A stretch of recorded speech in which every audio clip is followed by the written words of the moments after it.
ఇప్పుడు మనం healthy carrot resin salad కూడా తయారు చేసుకుందాం. సింపుల్గా అయిపోతుంది. ఇంట్లో క్యారెట్ ఉంటే కనుక ఎలా చేయాలో చూపిస్తాను చూడండి. క్యారెట్ రేజిన్ సలాడ్కి కావాల్సిన పదార్థాలు ఏంటి అంటే క్యారెట్, అల్లం, నిమ్మరసం, పచ్చి కొబ్బరి, అలాగే నానబెట్టుకున్న కిస్మిస్, ఇంకా పచ్చిమిర్చి.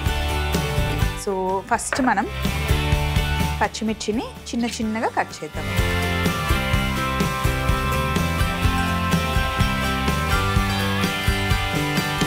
పచ్చిమిర్చి కట్ చేసుకున్న తర్వాత ఇప్పుడు క్యారెట్ని మనం జూలియన్స్ చేద్దాం.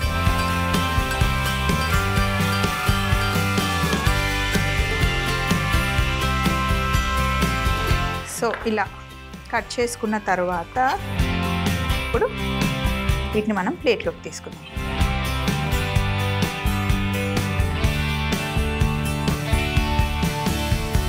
పచ్చిమిర్చి తీసుకున్న తర్వాత ఇందులో సన్నగా తరిగి పెట్టుకున్న అల్లం ముక్కలు, పచ్చి కొబ్బరి, నిమ్మరసం, అలాగే కొద్దిగా కొత్తిమీర వేసి ముందుగానే నానబెట్టుకున్న కిస్మిస్,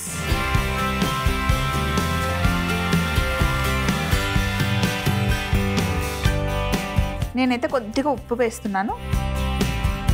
కొంతమంది అవాయిడ్ చేస్తారు, మీరు కావాలి అంటే వేసుకోకుండా పర్లేదు, బట్ వేసుకుంటే టేస్ట్ బాగుంటుంది అంతే. ఒక్కసారి ఇలా చేసి చూడండి, టేస్ట్ ఎంత బాగుంటుందో. డైరెక్ట్గా ఇలా తినేస్తారు.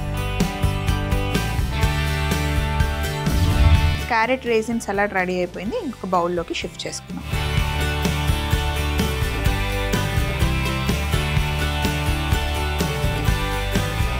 క్యారెట్ రేజిన్ సలాడ్ కూడా చూద్దాం. ముందుగా పచ్చిమిర్చి కట్ చేసి క్యారెట్ని జూలియన్స్గా ఇలా గ్రేట్ చేసుకొని వీటిని ఒక ప్లేట్లోకి తీసుకొని అందులో అల్లం తురుము, పచ్చి కొబ్బరి తురుము, నిమ్మరసం, కొత్తిమీర, ముందుగా నానబెట్టుకున్న కిస్మిస్, సాల్ట్ వేసి బాగా కలుపుకొని ఒక ప్లేట్లోకి తీసుకుంటే క్యారెట్ రేజిన్ సలాడ్ రెడీ అవుతుంది.